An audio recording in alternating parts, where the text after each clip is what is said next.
750 से 800 सिलेंडर चाहिए डेली।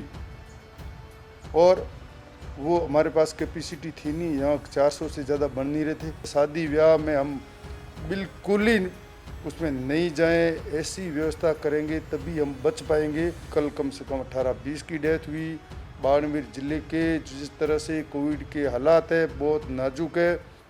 सबसे पहले तो मैं आपसे यही कहूँगा, हमारे मुख्यमंत्री जी और उनकी मैडम सुनीता जी जो कोविड पॉजिटिव हुई, भगवान से यही प्रार्थना करते हैं कि बहुत ही जल्दी स्वस्थ हो और जो राजस्थान के लिए जिस तरह से जनता के दिलों में बसे हुए वो जल्दी स्वस्थ हो, और यही हम सब कामना कर रहे हैं। और आपने जो कहा, मुझे जयपुर जाना पड़ा, जिस तरह से कोविड के पेशेंट बढ़ रहे हैं, हमारे यहाँ ऑक्सीजन का जो सोर्स थे वो समाप्त होने जा रहे थे और ऑक्सीजन हमारे पास बची नहीं थी। इंजेक्शन जो ये रेमडेसिविर, ये इंजेक्शन भी अभी 3-4 दिन से नहीं आ रहे थे, तो मुझे जयपुर जाना पड़ा। अचानक मैं वहाँ जयपुर गया। माननीय मुख्यमंत्री जी के जो मेन सलाहकार आदरणीय रौका साहब, हमारे चीफ सेक्रेटरी आर्य साहब, रवि जैन साहब, आपके आशुतोष जी, इन सब से हमारी चर्चा हुई कि बाड़मेर की पूरी स्थिति उनके सामने रखी कि इस तरह से कम 500 मरीज हॉस्पिटल बाड़मेर में एडमिट है, जिसमें आज करीबन 450 ऑक्सीजन पे है।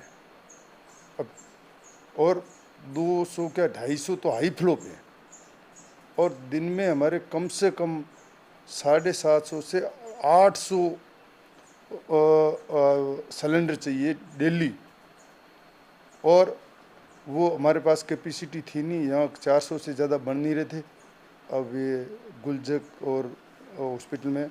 इसलिए सबसे ज़्यादा थी कि अगर ऑक्सीजन नहीं मिलता तो आज हमारी स्थिति बहुत क्रिटिकल होती। और उसके साथ जो इंजेक्शन की बात हुई, हमारे कल से शुरू हो गया। कल हमारे को 200 दिए, आज हमारे को 300 दिए। अभी शाम को और हमारे ऑक्सीजन की गाड़ी 11 बजे 5 टन की आज खाली और हो जाएगी।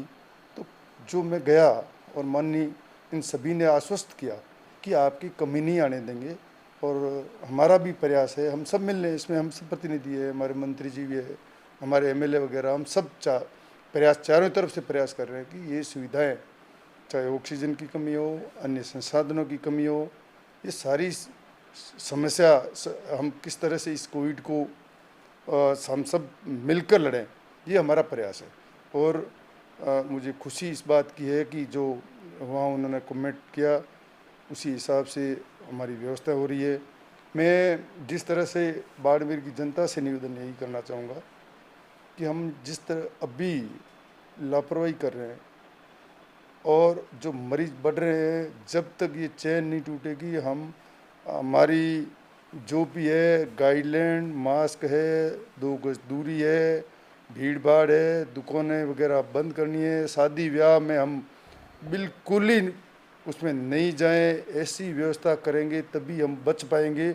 आज बाड़मेर की स्थिति बहुत ख़राब है। परसों 23 की डेथ हुई, कल कम से कम 18-20 की डेथ हुई बाड़मेर ज़िले के। जिस तरह से कोविड के हालात है बहुत नाजुक है, और हमारे लोकप्रिय मुख्यमंत्री इसके लिए पूरे प्रयासरत है कि कोई संसाधनों की कमी नहीं आने देगी। मैं बाड़मेर ज़िले की और बाड़मेर ज़िला अस्पताल की जो हमारी व्यवस्था है, मेरे ख्याल से आप कहीं भी जाओगे जैसी शानदार व्यवस्था दूसरी जगह नहीं मिलेगी। और पेशेंट ज़्यादा आ रहे हैं, हम जितने बेड बढ़ा रहे हैं पेशेंट उससे भी ज़्यादा आ रहे हैं। आज हमारे 20-25 पेशेंट तो वेटिंग में बैठे हैं। तो इसलिए अब जालोर वगैरह आसपास के वो भी आ रहे हैं, तो हमारा निवेदन है कि वहाँ वो व्यवस्था करें। और हम चाहेंगे कि देखो बालोतरा में रुके, कुछ भाईतू में भी मंत्री जी कह रहे थे कि हम वहाँ सेंटर खोल लें, कोविड सेंटर वहाँ रुके, चोटन में खुले, अलग अलग रुके। और जो सीरियस पेशेंट है वो बाड़मेर में आवे, ताकि एक जगह पूरे मुख्यालय पे लोड नहीं पड़े।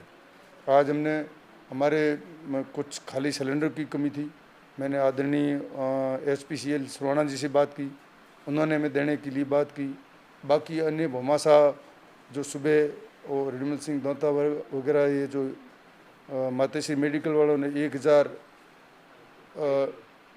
हाई फ्लो हाई मास्क वो 1000 दिए, जिनकी सख्त आवश्यकता थी। ऐसे कई उपकरण जो आवश्यकता है, हम उसके लिए प्रयास कर रहे हैं। मुझे उम्मीद है कि हम किस तरह से आम आदमी को बचा सकें, इसके प्रयास में हम लगे हैं। कल रात तक और सुबह तक का जो डेटा है वो ये बताता है कि पूरा का पूरा अस्पताल फुल हो गया है। तो अब नया कहाँ अरेंजमेंट और किस तरीके की आज की चर्चा में प्लानिंग की गई है? इसमें हमने देखो अस्पताल फुल हो गया, उसके बाद में हमने बालिका छात्रावास को उसमें भी कोविड सेंटर बनाया, वो भी फुल हो चुकी। उसके बाद में हमने शारदा छात्रावास है, उसके अंदर कैन के थ्रू बालिका छात्रावास और महिला कॉलेज, उसके अंदर भी कैन की सहयोग से 100 बेड उसमें हम लगा रहे हैं, प्रयास करें। परंतु उसके लिए हमें संसाधनों की आवश्यकता होगी। हमें पहले उसकी ऑक्सीजन की ज़रूरत होगी, हमें उसकी सिलेंडर की आवश्यकता होगी। ये सारी जो व्यवस्था है, इसके लिए हम प्रयास कर रहे हैं। पर आज की पोजीशन टाइट है कि हमारे पास जितने भी बेड है सारे फुल है, और कम से कम 20-25 और मरीज़ जो इमरजेंसी में लाइन में लगे हुए हैं, बेड नहीं है। इसलिए हम प्रयास कर रहे हैं कि हमारे संसाधन, ये ऑक्सीजन है, इंजेक्शन है, इन सब की व्यवस्था हो तो हम वो आगे नए भर्ती करने की बात करें। जो भामाशाह सहयोग भी कर रहे हैं, बाकी भामाशाहों से मैं देखो इन भामाशाह जो सहयोग खूब खुल के कर रहे हैं, उन सबको मैं बहुत बहुत धन्यवाद देना चाहूँगा। और बाकी भामाशाहों से अपील भी करना चाहूँगा कि इससे ज़्यादा समय जो कठिन आने वाला नहीं है। इसमें अपने दान पुण्य जितना आप आगे आकर और इसमें आप करना चाहें, मैं उनसे हाथ जोड़कर निवेदन करना चाहूँगा कि वो आगे आए और अपने धन का सदुपयोग करें। और हम कोई संसाधन या पैसे की वजह से कोई कमी नहीं आने देंगे, चाहे MLA फंड में हो, लोगों से हाथ जोड़ने पड़े, कहीं भी आवश्यकता फंड्स की कमी नहीं आने दूंगा। और हम चाहेंगे लोगों की जान कैसे बचे। हमारे मुख्यमंत्री की सोच है कि हम एक भी इंसान की जान इलाज या इसकी वजह से नहीं जाए, ये हमारा प्रयास रहेगा।